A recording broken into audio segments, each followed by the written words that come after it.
The Enchanted Knife.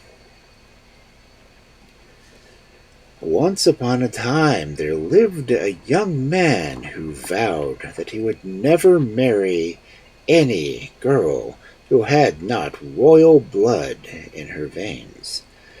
One day he plucked up all his courage and went to the palace to ask the emperor for his daughter.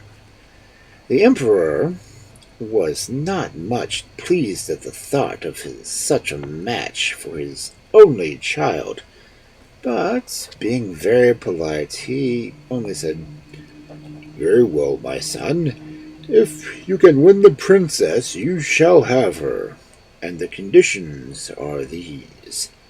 In 8 days you must manage to tame and bring to me all 3 horses that have never felt a master. The first, pure white; the second, a foxy red with black hair; the third, coal black with a white head and feet. And besides that, you must also bring as a present for the Empress, my wife, as much gold as these 3 horses can carry." The young man listened in dismay to these words, but with an effort he thanked the emperor for his kindness and left the palace, wondering how he was to fulfill the task allotted to him. Luckily for him, the emperor's daughter had overheard everything her father had said, and peeping through the curtain had seen the youth and thought him handsomer than anyone she had ever beheld.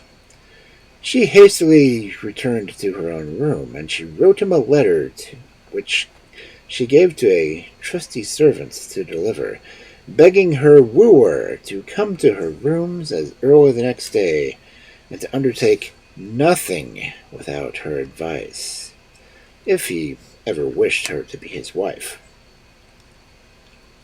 That night, when her father was asleep, she crept softly into his chamber and took out an enchanted knife from the chest where he kept his treasures, and hid it carefully in a safe place before she went to bed. The sun had hardly risen the following morning when the princess's nurse brought the young man to her apartments. Neither spoke for some minutes, but stood holding each other's hands for joy, till at last they both cried out that nothing but death should part them. Then the maiden said, "Take my horse and ride straight through the woods towards the sunset till you come to a hill high in the 3 peaks. When you get there, first run to the right and then to the left. You will find yourself in the center of the meadow, where many horses are feeding. Out of these you must pick out the 3 described to you by my father.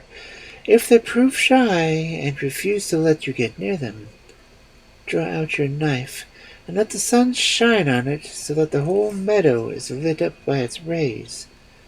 The horses will then approach you on their accord and will let you lead them away. When you have them safely, look about till you see a cypress tree whose roots are of brass and the boughs are silver, and whose leaves are gold. Go to it and cut away the roots with your knife, and you will come to countless bags of gold.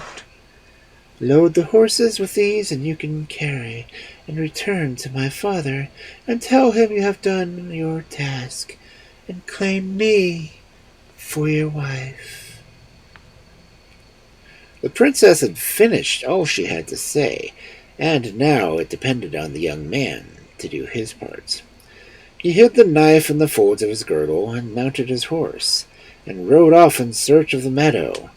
This he found without much difficulty, but the horses were all so shy that they galloped away directly as he approached them. Then he drew his knife and held it up towards the sun. There it shone such glory that the whole meadow was bathed in it. From all sides the horses rushed, pressing around, and each one past him fell on its knees to do him the honor. But he only chose from them the three that the emperor had described.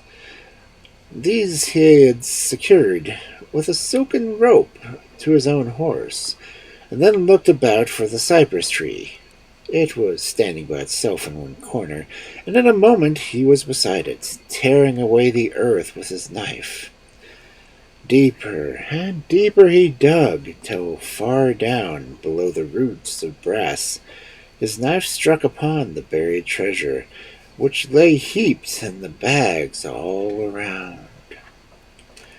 With a great effort, he lifted them from their hiding place and laid them one by one on the backs of the horses, and when they could carry no more, he led them back to the emperor. And when the emperor saw him, he wondered, but never guessed how it was that the young man had been too clever for him, and the betrothal ceremony was over. Then he asked his newly made son-in-law what dowry he would require with his bride. To which the bridegroom made answer, Noble emperor, all I desire is that I may have your daughter for my wife, and enjoy forever the use of your enchanted knife.